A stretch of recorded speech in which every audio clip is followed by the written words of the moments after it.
Mazda soigne son bilan carbone par le biais de son CX-60, un hybride rechargeable destiné aux familles.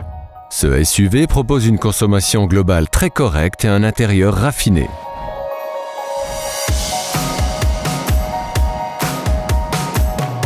Le long capot de cette version hybride trahit l'intégration prochaine de moteurs 6 cylindres.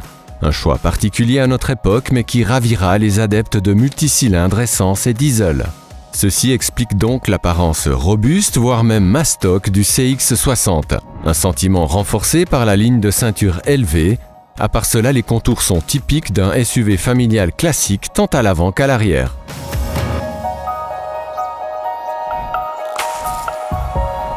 Les pourtours sont légèrement sculptés mais sans exagération.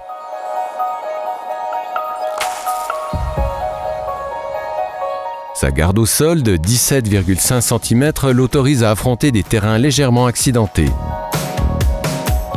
Les phares matriciels et le haillon motorisé sont disponibles en option.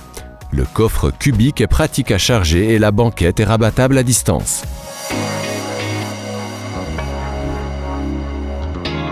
L'intérieur soigné de la version Takumi exprime une montée en gamme délibérée de Mazda et s'approche du premium. Cuir nappa blanc associé à des chromes et des inserts en feuilles d'érable, le tout complété de surpiqûres inspirées de l'artisanat japonais.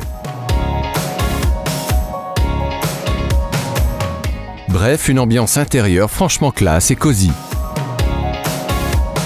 L'instrumentation digitale de 12,3 pouces côtoie un large écran commandé par une molette. Le pommeau massif n'est pas des plus pratiques à manipuler. Disponible dès le deuxième niveau d'équipement, l'affichage tête haute est de grande dimension.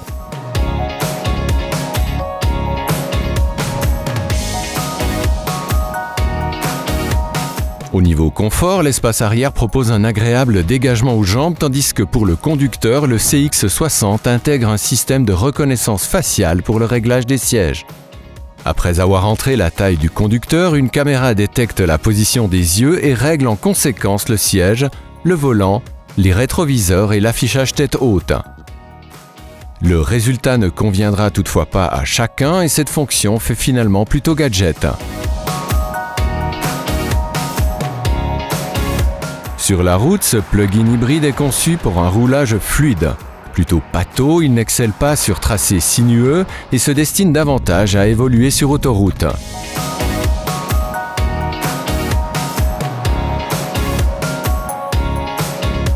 Doté d'une transmission intégrale classique, d'une bonne garde au sol et d'un mode off-road qui limite la vitesse dans les fortes pentes, ce SUV autorise quelques petites virées en terrain léger. Au vu de la charge tractable inhabituellement élevée pour un hybride, on ne peut qu'imaginer les utilisations possibles avec une remorque ou une petite caravane. L'association du gros 4 cylindres 2,5 litres et du bloc synchrone fournit un couple important et des accélérations sportives. Pied au plancher, le son graveleux est remplacé par un sifflement de turbine parfois perturbé par des à-coups de boîte. Néanmoins, ce SUV reste discret en milieu urbain grâce au mode électrique souvent privilégié par le système hybride.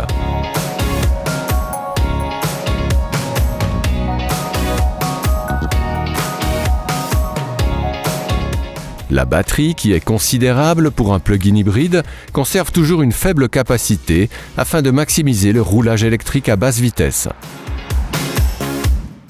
Sur le parcours RDE TCS, la consommation moyenne est intéressante grâce aux 52 km en mode tout électrique. Sur autoroute et sans charge, la consommation grimpe à 8 litres au 100 km, chiffre à garder en tête si l'on veut utiliser cette Mazda sur de longues distances. Le chargeur embarqué de 7,2 kW est adapté, ce qui est attendu pour un véhicule plug-in hybride. La dotation est bien fournie dès le modèle de base et les assistances sont de haut niveau. Même si les bips sont un peu agaçants, on apprécie les alertes de détection arrière ou de sortie de véhicule, mais on regrettera que le régulateur ACC ne soit disponible qu'en option.